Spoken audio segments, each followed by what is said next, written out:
Assalamualaikum warahmatullahi wabarakatuh. Ketemu lagi dengan saya Adi Supriyadi. Saat ini kita akan mempelajari terkait dengan akuntansi laporan keuangan lanjutan pertama, yakni materi pelaporan segmen. Saya beranjak kepada contoh laporan segmen. Di sini saya ngambil dari internet bahwa PT Andika Energi Tbk dan anak perusahaan mencatatkan atas laporan keuangan konsolidasian 31 Desember 2008 dan 2007 serta tahun yang berakhir pada tanggal tersebut.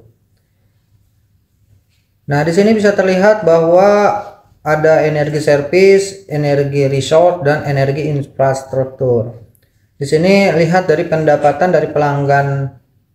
dari pelanggan eksternal dan penjualan antar segmen. Kemudian ada aktiva segmen, ada laba rugi usaha. Nah, kita bisa dilihat di sini dari mana energi service itu aktiva segmennya sebesar 23280085004. Laba usahanya sebesar 2520085001. Nah, bisa dilihat di sini bahwa energi service, energi resource, energi infrastruktur semuanya terisi kecuali penjualan antar segmen. Untuk energi service dan energi infrastruktur kosong. Nah, tugasnya apa teman-teman? Tugasnya adalah cari laporan segmen dari PT lain. Silakan cari laporan segmen dari PT lain dan laporkan, diskusikan di LMS. Kemudian di sini ada yang pertama itu ada uji pendapatan. Uji pendapatan itu 10% diterapkan dengan menentukan jumlah pendapatan setiap segmen industri. Kemudian membandingkan dengan nilai 10% dari gabungan pendapatan seluruh segmen industri. Di sini bisa terlihat dari pendapatan dari pelanggan eksternal, energi service, energi resource, energi infrastruktur. Sementara penjualan antar segmen itu hanya didapatkan oleh energi resource. Di sini nilai ujinya 10% nilai ujinya. Nah, kita bertanya-tanya dari mana tuh angka 2326515 170. Itu di gabungan pendapatan keseluruhan industri, yaitu energi service, energi resource, energi infrastruktur. Nah, di sini ada perlukah dilaporkan? Jika dia lebih besar dari 10% totalnya itu pasti harus dilaporkan. Perlu dilaporkan. Contohnya di sini energi service dan energi resource perlu dilaporkan. Sementara untuk energi infrastruktur tidak perlu dilaporkan. Nah, tugasnya apa? Tugas untuk teman-teman silahkan buat dari yang contoh tadi, uji pendapatannya seperti apa. Silahkan diskusikan di dalam LMS. Kemudian uji aktiva. Uji aktiva itu 10% juga dilakukan dengan membandingkan jumlah aktiva masing-masing segmen dan nilai 10% dari total aktiva semua segmen usaha. Di sini keterangan energi service, energi resource, energi infrastruktur, aktiva segmennya rata-rata lebih besar daripada uji aktiva 10%. 10% itu seperti tadi total semua aktiva.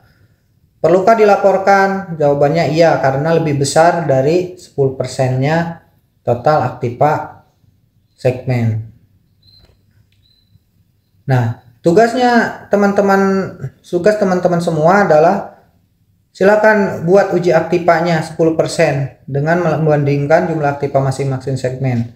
Dari contoh yang tadi dicari, dari contoh perusahaan yang tadi dicari.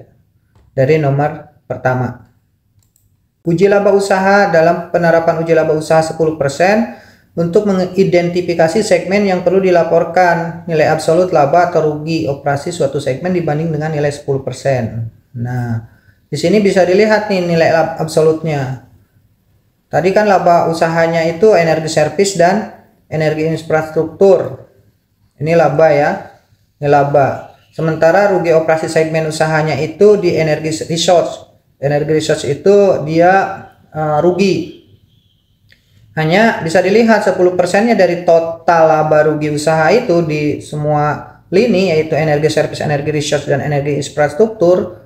sebesar 10%, yaitu 259, 240, 748. Sehingga energi infrastruktur itu tidak perlu dilaporkan. Tidak perlu dilaporkan. Yang perlu dilaporkan adalah energi service. Nah, tugasnya apa teman-teman? Buatlah uji laba usaha dari laporan yang tadi dicari, yaitu nomor 1. Tugas nomor 1. Sudah 4 tuh. Sudah 4 tugasnya ya. Kemudian telaah ulang perlunya pelaporan uji pendapatan. Telaah ulang perlunya uji pendapatan. Bagaimana telaah ulang uji pendapatan tersebut? Adalah segmen energi research dan energi infrastruktur itu tidak memenuhi kriteria 10% untuk semua jenis pengujian. Penentuan segmen yang perlu dilaporkan, sehingga segmen yang perlu dilaporkan hanya segmen energi service saja. Segmen energi service itu segmen yang perlu dilaporkan harus memiliki 75% dari total pendapatan konsolidasi. Jadi tadi kan energi research dan energi infrastruktur itu tidak memenuhi kriteria 10% dari labanya untuk semua jenis pengujian penentuannya, sehingga uji pendapatan ini diuji lagi, harus dia 75% dari pendapatannya, sehingga dia 2305 totalnya 75%-nya adalah dari 2314. Dilihat di poin tadi yang pertama itu 314, total keseluruhan pendapatan. Sehingga di sini diperoleh 75% itu diperoleh dari 314, 448, 882, dan dia lebih kecil, sehingga pendapatannya lebih besar daripada 1735. Jadi perlu dilaporkan. Karena nilai 2305 lebih besar daripada nilai uji pendapatan 75%, sehingga ini harus dilaporkan. Demikian, terima kasih. Wassalamualaikum warahmatullahi wabarakatuh.